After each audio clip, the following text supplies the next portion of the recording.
Hello बच्चों, स्वागत है आपका पीएस एकेडमी में। आप सभी को मेरा राम राम और मेरा नमस्ते। कल हम संज्ञा का पहला पार्ट पढ़ चुके हैं, आज हम दूसरा पार्ट लेकर आए हैं। तो दूसरे पार्ट में देखते हैं, आपको समझाते हैं संज्ञा के बारे में। कल मैंने बस ओवरव्यू दिया था, आज हम देखते हैं संज्ञा के बारे में। तो पहला क्या है, व्यक्तिवाचक संज्ञा। व्यक्तिवाचक संज्ञा, व्यक्तिवाचक संज्ञा क्या होती है, क्या बताया मैंने कल आपको?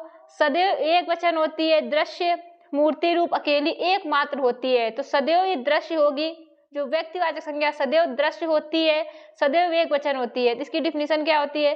किसी व्यक्ति, वस्तु या स्थान के विशेष नाम को व्यक्तिवाचक संज्ञा कहते हैं। किसी व्यक्ति, वस्तु, स्थान के विशेष नाम को व्यक्तिवाचक संज्ञा कहते हैं। जैसे कि श्री कृष्ण, ग्रेटर नोएडा, आगरा, समीर। तो समीर नाम के कई लड़के होते हैं, लेकिन हम गुण के आधार पर जानते हैं कि समीर है, ये समीर है। कई समीर नाम के लड़के होते हैं, लेकिन हम गुणों के आधार पर जानते हैं कि समीर है। तो गुणों के आधार पर पहचान करते हैं। और व्यक्तिवाचक सिर्फ एक होती है, एक विशेष होती है। व्यक्तिवाचक संज्ञा हमेशा अकेली होती है। व्यक्तिवाचक संज्ञा में देखो कैसे अकेली होती है। सिंधु, जैसे सिंधु हो गया, गंगा, ब्रह्मपुत्र, ये व्यक्तिवाचक संज्ञा है। लेकिन नदी अगर आप नाम लेते हैं तो ये जातिवाचक संज्ञा, क्योंकि इसमें सारी नदियां आ जाती हैं। सोमवार, मंगलवार, बृहस्पतिवार, ये सारे व्यक्तिवाचक हैं। लेकिन अगर हम दिन नाम लेते हैं तो ये जातिवाचक हो जाता है, क्योंकि इसमें सारे दिन आ जाते हैं। जनवरी, फरवरी, फाल्गुन, संघ संबंध, ये व्यक्तिवाचक है, ये व्यक्तिवाचक है। लेकिन अगर हम महीना वहीं पर कहते हैं तो जातिवाचक में आ जाता है। भारत, इंडिया, ये क्या व्यक्तिवाचक है। पूरब, पश्चिम व्यक्तिवाचक है। रक्षाबंधन, दिवाली, ये व्यक्तिवाचक है। लेकिन अगर त्योहार कहते हैं तो ये जातिवाचक संज्ञा में आ जाता है। चंद्रमा हो गया, पृथ्वी, सूर्य, ये व्यक्तिवाचक संज्ञा के अंतर्गत आएंगे। अब हम जातिवाचक संज्ञा देखेंगे। जातिवाचक संज्ञा क्या होती है? दृश्य होती है प्लस बहुवचन होती है। जातिवाचक संज्ञा भी दृश्य होती है, लेकिन ये बहुवचन होती है, या फिर बोल सकते हैं वे शब्द जिनका बहुवचन बनाया जा सकता है। इसकी डिफिनीशन देखते हैं। किसी व्यक्ति, वस्तु या स्थान के वर्ग, समूह या समुदाय का बोध जो शब्द कराते हैं वो जातिवाचक संज्ञा कहलाते हैं। जैसे कि लड़का, नगर, पुस्तक, स्त्री, ईश्वर, गाय, मनुष्य और फूल, जो हमें समुदाय का बोध कराएंगे, किसमें आएंगे? जातिवाचक संज्ञा के अंतर्गत आते हैं। फूल हमारा किसमें? जातिवाचक संज्ञा के अंतर्गत आता है। गुलाब, जो गुलाब है ये भी फूल है, ये भी किसके अंतर्गत आएगा? जातिवाचक संज्ञा के अंतर्गत आएगा। गुलाब तो बहुत सारे होते हैं, लाल गुलाब भी बहुत सारे होते हैं, सफेद गुलाब, ये सभी जातिवाचक संज्ञा के अंतर्गत आते हैं।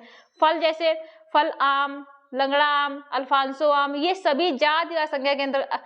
जो अल्फांसो आम हमेशा एक तो होगा नहीं, तो किसमें आएगा? जातिवाचक संज्ञा के अंतर्गत ये आता है। ज्वालामुखी किसके अंतर्गत आएगा? जातिवाचक संज्ञा के अंतर्गत। सभी जो प्राकृतिक आपदाएं होती हैं, सभी प्राकृतिक आपदाएं जातिवाचक संज्ञा के अंतर्गत आती हैं। तो सभी जो प्राकृतिक आपदाएं होती हैं किसमें आती हैं? जातिवाचक संज्ञा के अंतर्गत आती हैं। जातिवाचक संज्ञा के हम लोग एग्जाम्पल देख लेते हैं, जैसे कुत्ता, पिटबुल, ब्रह्मचारी, नेता, ठग, सती, हिंदू, मंत्री, प्रोफेसर, मिठाई, गेहूं, रेल, कार, धोबी, नाई, सारे ये जो सारे वर्ड है ये जातिवाचक संज्ञा के अंतर्गत आएंगे।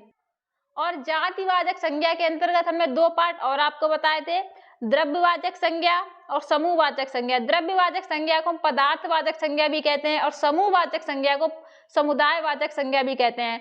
तो द्रव्यवाचक संज्ञा क्या होती है? जिनकी गणना नहीं की जा सकती है, उनको हम द्रव्यवाचक संज्ञा के अंतर्गत आते हैं। जैसे कि सोना, पीतल, दूध, इसकी गणना तो कर नहीं सकते हैं, तो किसमें आएंगी? द्रव्यवाचक संज्ञा के अंतर्गत आती हैं।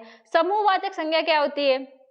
समूहवाचक संज्ञा जिनकी गणना की जा सकती है, जैसे सेना हो गया, पुलिस, संसद, पुंज, टुकड़ी, श्रृंखला, गट्ठर, परिवार, कक्षा, ये किसमें आएगा? ये आएगा समूहवाचक संज्ञा के अंतर्गत आता है। अब देखते हैं भाववाचक संज्ञा को। भाववाचक संज्ञा भाव, गुण, दोष, अवस्था आदि को दर्शाने वाले शब्द जो होते हैं वो भाववाचक संज्ञा के अंतर्गत आते हैं।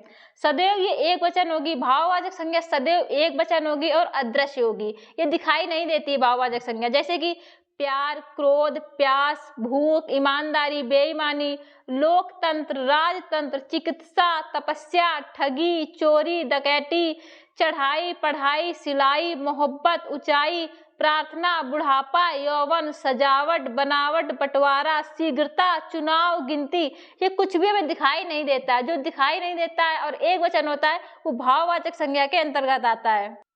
लेकिन भाववाचक संज्ञा जब बहुवचन हो जाएगी, भाववाचक संज्ञा जब बहुवचन हो जाएगी तो जातिवाचक संज्ञा बन जाती है। क्या बन जाती है? जातिवाचक संज्ञा बन जाती है। जब, ये दूसरा पॉइंट देखिए, जब क्रिया से कोई भी संज्ञा बनाई जाती है तो भाववाचक संज्ञा का निर्माण होता है। जब क्रिया से कोई भी संज्ञा बनाई जाती है तो क्या होता है? भाववाचक संज्ञा का निर्माण होता है। जैसे हंस है, हंस में ना लगा दिया तो हंसना, ये भाववाचक संज्ञा के अंतर्गत आएगा। आज की क्लास यहीं पर समाप्त करते हैं। कल हम आपको भाववाचक संज्ञा कितने प्रकार से बन सकती है ये बताएंगे।